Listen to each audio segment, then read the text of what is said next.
वहां से लौट के आए तो उस ग्वाल भक्त की माता मिली घर पर, वो नहीं मिला। माता ने आदर किया और कहा महाराज प्रसाद पाओ। उन्होंने कहा भाई हमारे भगत को बुलाओ, हमारी बात हुई थी, उसके साथ बैठ के पाएंगे, वो हमको एक कंबल देगा, अपने हाथ से बिना हुआ ऊनी चादर देगा, और कुछ कहते घुगड़ी कहते हैं उसको, शायद वहां की भाषा में घुगड़ी देगा, कंबल समझो, कंबल देगा। माता बताने में संकोच कर रही थी, पर आपने कहा जब तक बताओगी नहीं तब तक मैं प्रसाद ही नहीं पाऊंगा।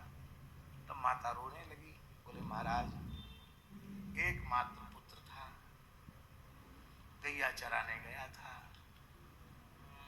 नदी में भयंकर बाढ़ आई और वह गायों के सहित रह गया। अब वो नहीं, संसार में नहीं है, और उसकी गुदड़ी बनी हुई कंबल बना हुआ रखा है, वो आप ले लो। ये घटना घटे 4 महीने बीत गए थे, क्योंकि उस समय पैदल के रास्ते थे, आने जाने में, उनको लौट के आने में 4 महीना लग गए।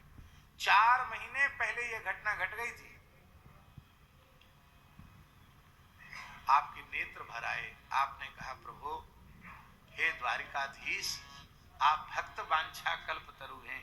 एक भक्त ने इच्छा की थी कि हम उनको कंबल उड़ावेंगे और उनको भोजन कराएंगे, आपने एक भक्त की इच्छा पूरी नहीं की, आप कैसे भक्त वांछा कल्प तरु हैं। प्रभु मैं तो प्रसाद ही तभी ग्रहण करूंगा जब मेरा भक्त आ जाएगा। इतना कहते ही गायों के साथ हुंकार करता हुआ, गाय हुंकार कर रही हैं और ईश्वरदासी आ गए। नई सृष्टि हो गई, नया देह, नई, जैसी गैया थी वैसी गैया, और जैसा वो ग्वाल भक्त था वैसा ग्वाल भक्त। इसलिए कह दिया गया ईश्वरासो परमेश्वर।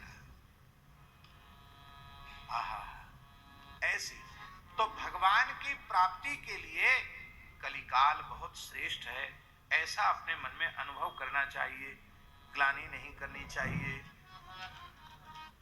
कल युग सम युग आन नहीं, जो नर कर विश्वास, गाय राम गुण गण विमल, अवतर बिनहि प्रयास।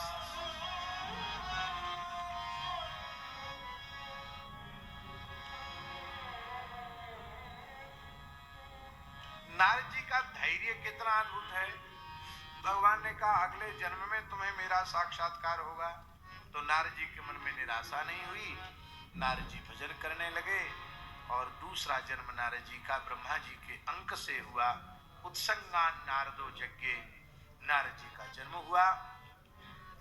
और श्री नारद जी कह रहे हैं व्यास जी से, देवदत्ता मिमाम वीणाम स्वर ब्रह्म विभूषिताम, मूर्छेत्वा हरिकथाम गायमानश्चराम्यहम्।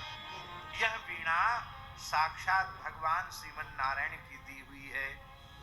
इसमें लोकगीत नहीं गाए जाते हैं, इसमें संकीर्तन किया जाता है, स्वर ब्रह्म विभूषिताम। और ऐसी